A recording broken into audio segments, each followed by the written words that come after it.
और चलिए सीधे रुख कर लेते हैं मिर्जापुर का। यहाँ सीएम योगी जनसभा को संबोधित कर रहे हैं। हाईवे के रूप में, रेलवे के रूप में, मेट्रो के रूप में, एयरपोर्ट के रूप में, एम्स और मेडिकल कॉलेज के रूप में हम सबके सामने दिखाई दे रहे हैं। एक और ये सभी कार्य और दूसरी तरफ गरीब कल्याणकारी योजनाओं ने एक नया कीर्तिमान स्थापित किया है। कोई सोचता था कोई सरकार इतनी जल्दी हर गरीब के सिर को ढकने के लिए आवास की सुविधा उपलब्ध करवाएगी। पिछले 9 वर्ष में 4 करोड़ से भी गरीबों को एक एक आवास उपलब्ध हुआ देश के अंदर। 12 करोड़ गरीबों को एक एक शौचालय उपलब्ध हुआ। 8 करोड़ गरीबों को फ्री में रसोई गैस के सिलेंडर कनेक्शन उपलब्ध हुए। 4 करोड़ गरीबों को फ्री में बिजली के कनेक्शन उपलब्ध हुए। और भाइयों बहनों, ये केवल यहीं तक सीमित नहीं था।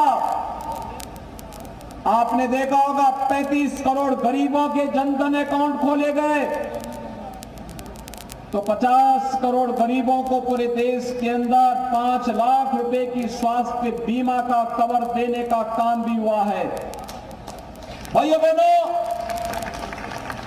पहली बार ये देखने को मिला किसी महामारी के बाद होने वाली किसी भी प्रकार की भूखमरी से रोकने के लिए पहले से व्यवस्था थी।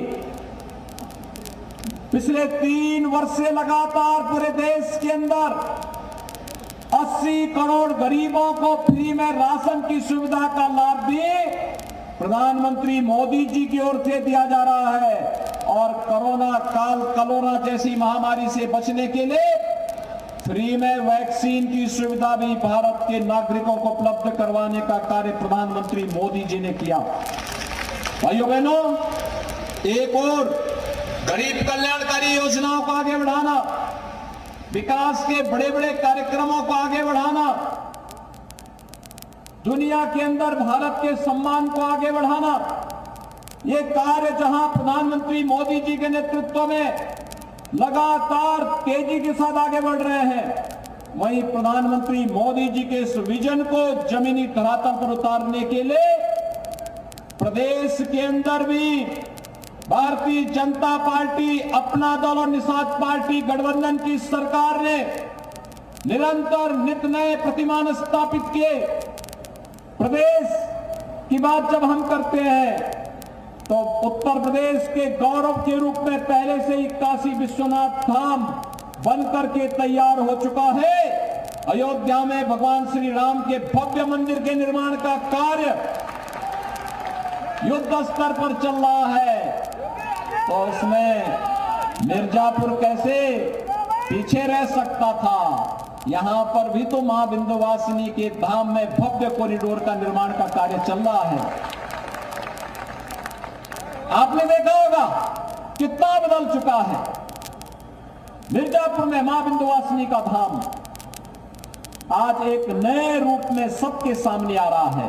अब कोई भी आएगा, दुनिया और देश का कोई भी श्रद्धालु आएगा, आकर्षित होकर के जाएगा। मिर्जापुर की एक नई पहचान, एक नई छवि लेकर के जाएगा। भाइयों बहनों, अभी यहां पर केंद्रीय मंत्री माननीय श्री अनुप्रिया पटेल जी कह रही थी Uttar Pradesh 1 district 1 medical college की तरफ चल चुका है, और मिर्जापुर में तो स्वयं का एक मेडिकल कॉलेज पहले स्थापित हो चुका है। आज आपके पास कहने के लिए है, आपके पास मेडिकल कॉलेज है। सोनभद्र में भी मेडिकल कॉलेज की स्थापना हो रही है। सोनभद्र में भी एक नया मेडिकल कॉलेज स्थापित हो रहा है। और यहां पर सबसे ज्यादा परेशानी होती थी जल का संकट। इस गर्मी में टैंकर से पानी आता था। लोगों को दूर दराज के गधेरे में, तालाब में सूखा पानी कहीं से निकाल करके, उस पानी को निकाल करके पीने के लिए लोग मजबूर होते थे, तमाम बीमारियों के शिकार होते थे। आज तो भाइयों बहनों जल जीवन मिशन में हर घर नल की योजना को लागू किया जा रहा है। किसी बहन और किसी बेटी को सिर में गगरी लेकर के 2 किलोमीटर, 4 किलोमीटर, 5 किलोमीटर की दूरी आने वाले समय में नई तय करनी पड़ेगी। हर घर तक हम शुद्ध आरओ का पानी पहुंचाने का काम भी करने जा रहे हैं। भाइयों बहनों, ये मिर्जापुर जनपद तो आज विकास की एक नई ऊंचाइयों को प्राप्त करने जा रहा है। यहां पर अभी वाटरवे प्रारंभ, अब तक आपने हाईवे सुना था। एयरपोर्ट के निर्माण की कार्रवाई सोनभद्र में युद्ध स्तर पर चल रही है। लेकिन भाइयों बहनों, आपने वाटरवे का नाम नहीं सुना होगा, लेकिन अब यहां पे उसकी जेटी बनने को तैयार हो चुकी है मिर्जापुर में। आपकी केंद्रीय मंत्री और लोकप्रिय सांसद लगातार उसके लिए प्रयास कर रही है।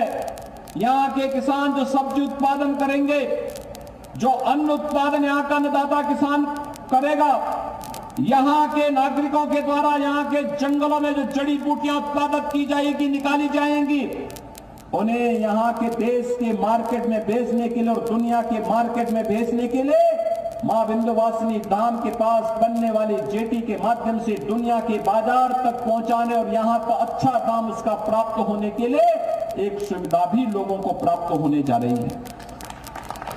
हमारा मिर्जापुर बदल रहा है, उत्तर प्रदेश बदल रहा है, तो मिर्जापुर कहां पीछे रहने वाला है। और भाइयों बहनों, इसीलिए आज हम सब आपके बीच में आए हैं।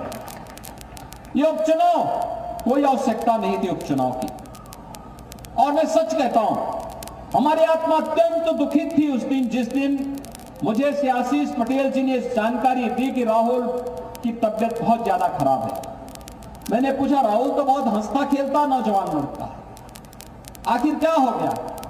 इन्होंने कहा, नहीं, उसको कोई गंभीर बीमारी हो गई, कैंसर जैसी गंभीर बीमारी है। मैंने कहा उपचार की व्यवस्था, कहा उपचार मैं कर रहा हूं। और सचमुच एक पिता, एक भाई जितनी मेहनत कर सकता है, उससे बड़ी मेहनत श्री आशीष पटेल जी ने उसके लिए की, जहां तक ले जा सकते थे। देर में जानकारी मिली, अन्यथा उन्होंने उसे राहुल प्रकाश के उपचार के लिए अमेरिका तक ले जाने की पूरी प्लानिंग कर दी थी। डॉक्टर जवाब दे चुके थे, अन्यथा अमेरिका तक ले जाने की व्यवस्था थी कि उनका उपचार करा करके किसी प्रकार से इसकी जान को बचानी है।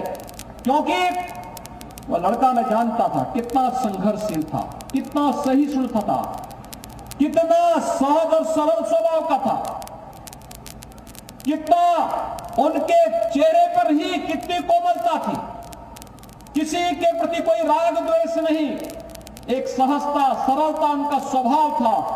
अपनी बात को कहने के लिए भी जब आते थे, पूरी शालीनता के साथ अपनी बात को कहते थे कि हमारे यहाँ फलाने जंगल में वन विभाग ने फलानी सड़क को रोका हुआ है, अगर वन विभाग से परमिशन मिल जाए तो हम अपनी जनता के लिए सड़क दे देंगे। उस फलानी जगह पे हमारी नेता ने कहा है कि यहाँ पे पेयजल की स्कीम जानी चाहिए, उस गांव में बिजली पहुंचनी चाहिए, अपने प्रस्ताव को लेकर के आते थे। या फिर मिर्जापुर जनपद के अंदर 96 विधानसभा के अंदर वृद्धजनों की पेंशन की व्यवस्था हो, निराश्रित महिलाओं के पेंशन की व्यवस्था हो, दिव्यांग जनों के लिए पेंशन और उनके लिए उपकरण उपलब्ध करवाने का कार्य हो, लगातार इसके लिए मेहनत करते हुए दिखाई देते थे। लेकिन भाइयों बहनों, आज अत्यंत दुखद स्थिति है कि वे हमारे बीच में नहीं, और एक संवैधानिक प्रक्रिया के तहत हमें इस चुनाव में आपके बीच आना पड़ा।